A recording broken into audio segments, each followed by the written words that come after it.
good thing. So in our medium and high density zoning districts, we'd like to allow a very limited amount of additional height if buildings provide taller ground floors. No more than 5 feet of additional height overall in a building in over 95% of our affected districts. We would also introduce a cap on the number of stories. So if you build a quality height ground floor for residential or commercial use on the ground floor, 13 feet floor to floor, in over 95% of the city's affected areas, the building would be allowed to be 5 feet taller. In addition, in medium and high density contextual districts, we would allow buildings to step back a few feet from the sidewalk and provide garden areas in the front of the building. As you saw from the picture a couple of slides ago, the building was really put right on the sidewalk, and there was no opportunity or space to provide things like planting. We have planting requirements. If a building is allowed to step back, they would be required to put plantings in the front. We would allow more flexibility for courtyards, bay windows, and other physical features that are typical of the city's older buildings, some of which are just impossible actually to do today. You really can't build a building with a bay window today were you to want to.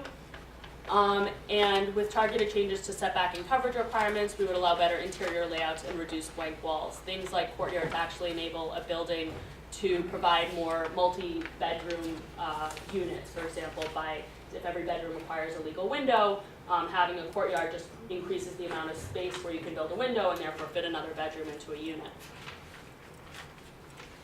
So a couple of things that the proposal would not do. For one, we're not increasing any floor area ratios for market rate development. There are no provisions in here that we think would encourage tear downs. As I mentioned, it's really just a 5-foot increase for market rate development, and although we're giving additional height for affordable development, the market forces that result in affordable housing being built really are not ones that would compete with existing buildings. There would be no elimination of any contextual zoning district, nor any remapping of any zoning district. All projects that would occur in historic districts or landmark buildings would remain subject to review by the Landmarks Preservation Commission. There are no changes as of right to residential rules in 1 and 2 family districts, no reduction in the amount of green space or open space required for buildings, and we really don't think this proposal would produce dramatic changes in development in any neighborhood. It's by and large targeted to the development of affordable housing and affordable senior housing, and this is not the type of housing that the market is typically racing to provide. It's typically housing that's built with significant city subsidy and other public subsidy, and so we really are just sort of trying to tweak the zoning to make it easier to allow our subsidy dollars go further. So the public review process is on track with the mandatory inclusionary housing proposal that Eric walked through earlier. They're traveling concurrently, although they are 2 separate proposals. We're in the first phase, the first 60 days now for all of your review, and then we get to the City Planning Commission and then City Council review early next year. So we have a lot more information on our website, but I think we're ready for it. I'm a little unclear at that last statement, which is that it's not meant to be any drastic changes because that type of development isn't like the majority. Isn't that what we're trying to do though with this? I think as part of increase all of that development? As part of the mayor's overall housing plan, that's certainly a goal to create more housing. The sort of meat of this proposal is really about identifying the parts of the zoning resolution that are inhibiting the development of affordable housing and getting rid of those. So areas that we think we can tweak to make it easier to build, yes. There are, I think as everybody knows, a number of other financial and sort of logistical considerations that go into the development of affordable housing. So it's unlikely that modifying setback requirements would suddenly sort of release a flood of new housing. But certainly where our setback requirements make it difficult to either finance or achieve a building that has the full permitted FAR today, we'd like to make it easier to do that. All right, I would just suggest that maybe in the presentation, we've already gone through most of the community reports, that I mean, this whole idea is meant to increase that housing, right? It's meant to change the landscape. It's meant to have real differences. I think it's fair to say that it's part of a multifaceted approach, which is intended to do that. It's one piece of a large picture. Probably in terms of reaching the mayor's goal of 8,000 affordable housing units, new affordable housing units a year, probably the most important thing are the increases to the capital program. But this is clearly a piece of that picture. So just, can you just go over 2 things? I feel like this is like, Groundhog Day, right? I've done this a lot of times. So I just want the record, sorry. I just want the record to reflect that we have had several meetings on this. So my lack of questioning isn't, for not having the interest in it. It's just that we've gone over this so many times at this point. But just two quick questions for the record. We just met with City Planning the other day, the senior housing issue. When I asked about combining senior housing with affordable units, so if I do a rezoning and it's now a 70-30 building, 30% is affordable units, I'm still being told, even after this, that it's still going to be difficult to have 10% of those affordable units be senior housing, right? Because of all the other things that go with senior housing, right? Senior housing, you want to have a not-for-profit help with seniors, you want to make sure that you have those services available, things like that. So how does the city view that happening? Jenna? Hi. Hi, my name is Jenna Finance. I'm the Deputy Director of the HPD's relatively new senior housing program, the Sarah program. So the senior affordable housing projects that the city has done previously through the 202 program and now through this new Sarah program. Which doesn't exist anymore. 202. Yes, Yep. we just closed the last 202. Yep. Have been 100% senior housing, and when we are funding a senior housing project, we request a waiver from the New York State Division of Human Rights from the fair housing laws, and so we have never requested from them a waiver or an exemption for a project that does not meet the Federal Housing for Older Persons Act test of either 100% of the units for households ages 62 and older, or 80% of the units for households 55 and older. So we've heard a ton of interest on the part of community organizations and elected officials on doing new models of intergenerational housing. We're very interested in doing that too. I mean, we've heard that in terms of a model that works for some seniors, that's something that makes a lot of sense. But we're still looking into it because of those fair housing issues. So in a year and a half that I've been here and I've asked this question, I can't even tell you how many times, that is the clearest, most effective answer I've ever heard. Just so you know. How many times have we asked this question? So the reason that you can do the buildings and not the percentage of affordable housing units is because the Fair Housing Act will allow it. So why do we think now is different? Because in the plan, it says mixed also, and so I'm a little unclear as to how we get mixed if the Fair Housing Act will allow it. She did well the first time, let's let her do it again.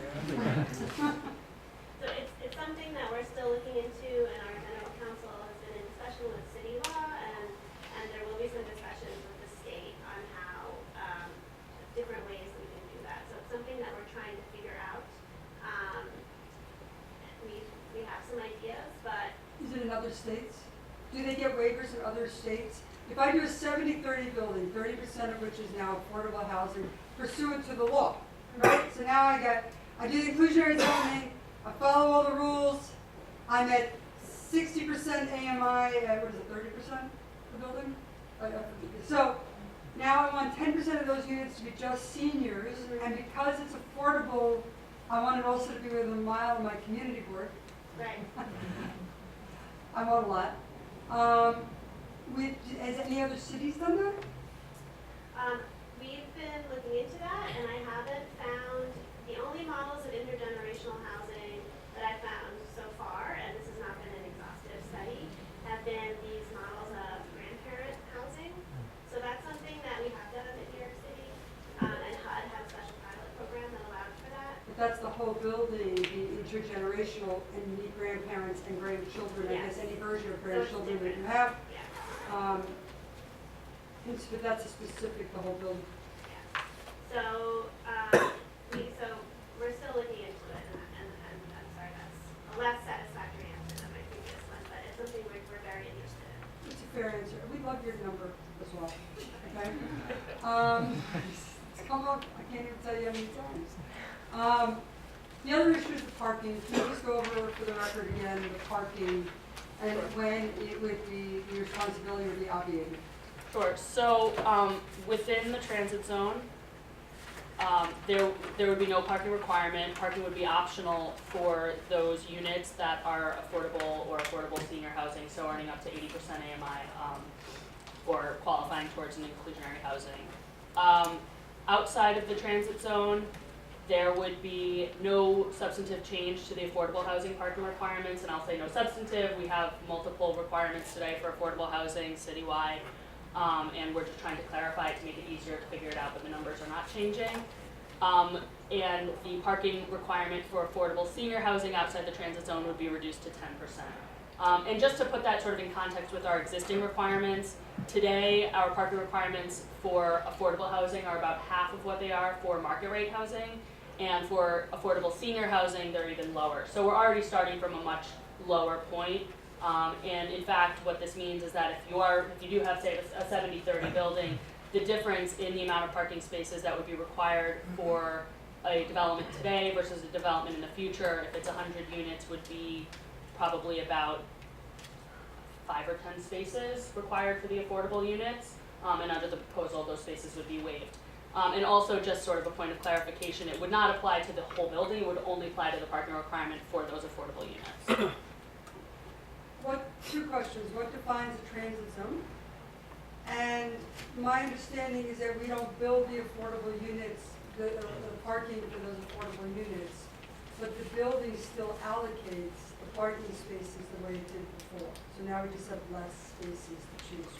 So, in terms of what defines the transit zone, it is, for the most part, well, it is entirely consisting of multifamily zoning districts, so R5D and above.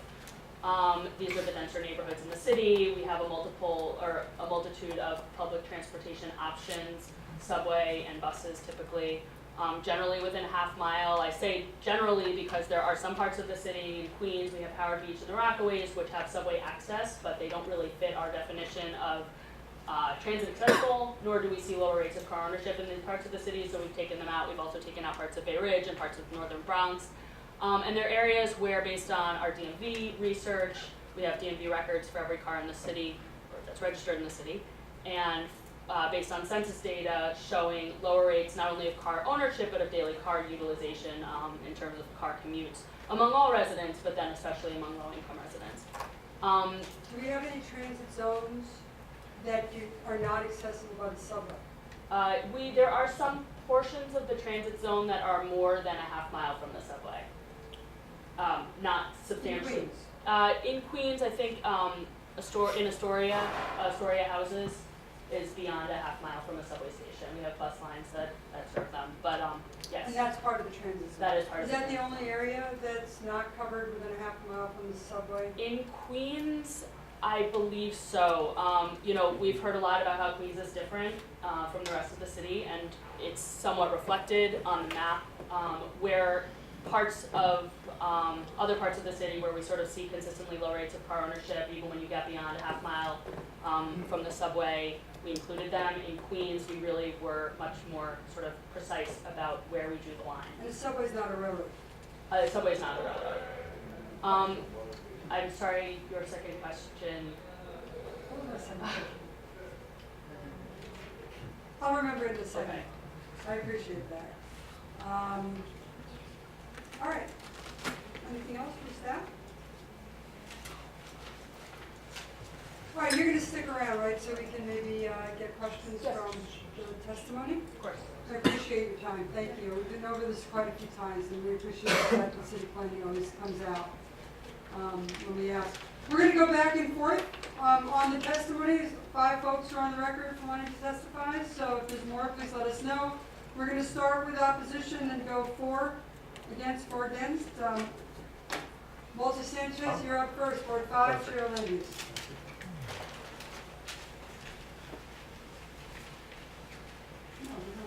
Thank you. My name is Walter Sanchez. I'm actually I'm a trustee of Catholic Charities, and I saw the quote up there about parking. And I also run a board. I'm president of the board of the Variety Boys and Girls Club, and we have a senior affordable housing building on 21st Street, 30th Road. It's probably about 8 blocks from the subway, so probably it would fit into what you would say doesn't need parking. 8 blocks is a long way for seniors to walk. So I just didn't want that quote from Catholic Charities to mean that Catholic Charities was in favor of this. And I'm not here to say they are or they're not, but that's just for the borough president and the staff to know. They're next. Sorry? They're next. Great. Just so you Okay. know. Okay. And I'm not here to speak for them. I chair the land use committee for Community Board 5 in Queens, Ridgewood, Glendale, Mass, Middle Village. And our community board is not in favor of the zoning for quality and affordable text amendment. In our R32, R4, R5, and R6 zones, what we see is a maximum height requirement moving from 30 feet to 65 feet, in some cases 115 feet. I don't think we have that wrong. That's really going to destroy the character of the neighborhoods, and that's what we're about at the community board, looking at how it's going to fit really into the neighborhoods. Contextual zoning is contextual zoning. It's there for a reason.